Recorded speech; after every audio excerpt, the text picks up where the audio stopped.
Corneille, c'est un vrai feel-good movie. Il y a eu un moment dans ce festival qui a transcendé le cinéma. Film totalement réussi. C'est un film qui nous a tous profondément touchés. Qui nous a parlé presque plus en tant qu'être humain que seulement des spectateurs. On avait tous été très touchés par ce film. C'est un film vraiment très émouvant. C'est un film fort, politique, très engagé socialement. Ce film, il est pas bienveillant, il dénonce des choses extrêmement importantes. Et c'est aussi un film rempli d'amour. Une rencontre avec un film qui pourrait nous donner envie de changer notre vie. The first question that came to my mind is, how did you come to choose this character and this subject for your movie? Nise in Rio, she realized when in the 50s that almost all of her ex-patients, she used to call clients, that received the authorization to get out from the hospital, they used to go back to the hospital because they had no attention at home. And then she founded a place where those people could go and spend a day there. And this place works with no support of nobody. And then the people from this house in the beginning of 2000, they asked me to make a short film to put in television, 30 seconds film, to ask people to donate money for them. And then I went to this place and I followed in love with this wonderful place. I would say just one, that in this place, people, they used to dress the same clothes, the clients and the doctors or the cookers or servants, and then it was a very special place. So I was really moved by Glória Pires' interpretation of the role and all the other the patients in the hospital and their resemblance to the true real-life characters. How did you come to choose them? We did a lot of tests, not with Glória. Glória, she's really a famous actress in Brazil, and I wanted to work with her since a long time, but the other actors, I made a lot of tests, and when I decided to make this film, I wanted to do it with my own time, without pressure. And then I could go to the hospital and spend 2 months rehearsing with them. And this is the true location where everything happened. And we spent 2 months there every day with some schizophrenics from the hospital. And at this place, she founded a museum also.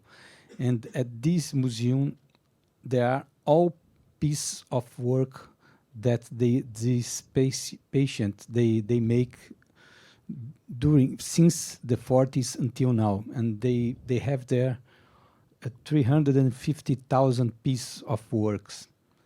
And all the history of their patients are there. And then we went there. We could have contact with schizophrenics, with the history, with some psychiatrists, and we had the perfect conditions to shoot the film. And what about the patients in the movie? Are those real actors? Yes, the main patients, they are actors, but we mixed them with some schizophrenics from the hospital, and we could rehearse with them. And I think it was very important. They took part in the film, not just as actors, but with us in the production also.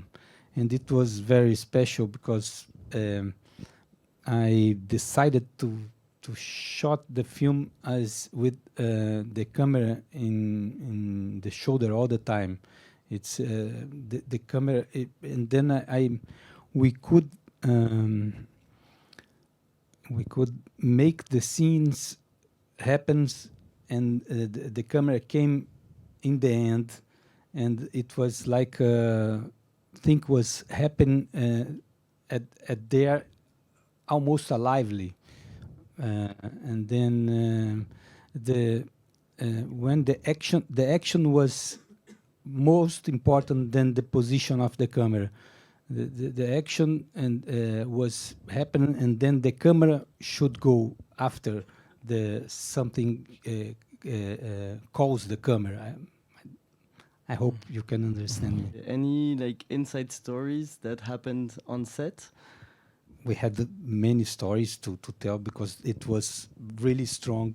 The first when I decided to make the film, a lot of friends they said me that this film would be sad and heavy to make, but first of all, it was the opposite. In the beginning, we felt a little bit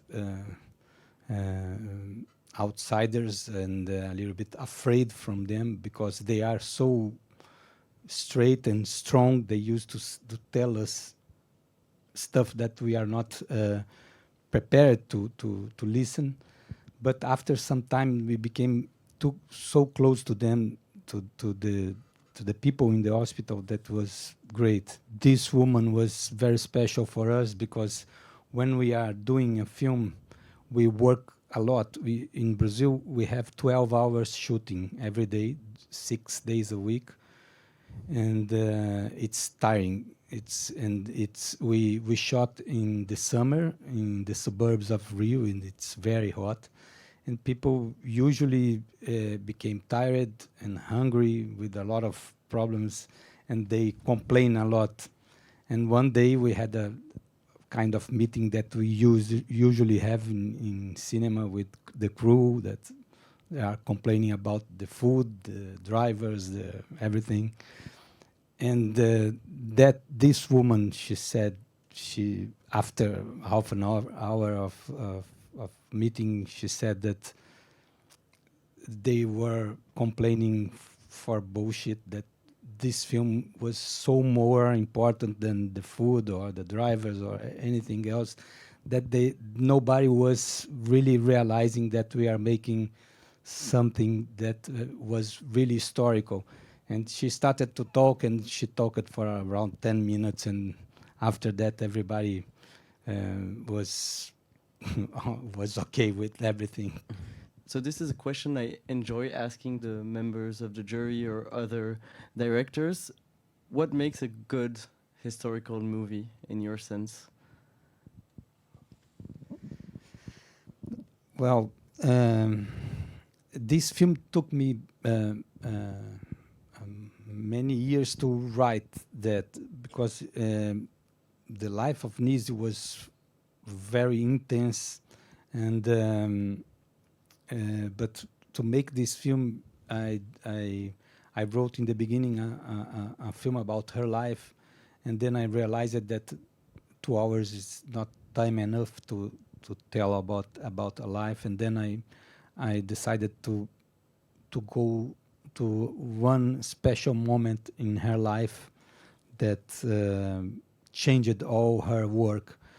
And I think what we have to do, I don't know, there is no I never thought about that, and I don't think that this is the right answer, but I decided to tell a story about just one moment, because it's very hard to tell a film about one so intense moment or a lot of moments of her life. And then I think it's nice when you concentrate in some period. Thank you for answering my questions, and Merci let's beaucoup. enjoy the rest of the festival. Thank you, merci beaucoup. Professor Carl Gustav Jung. Existe um ateliê onde os doentes desenham e pintam com a mais completa liberdade. Hoje é dia de se espalhar.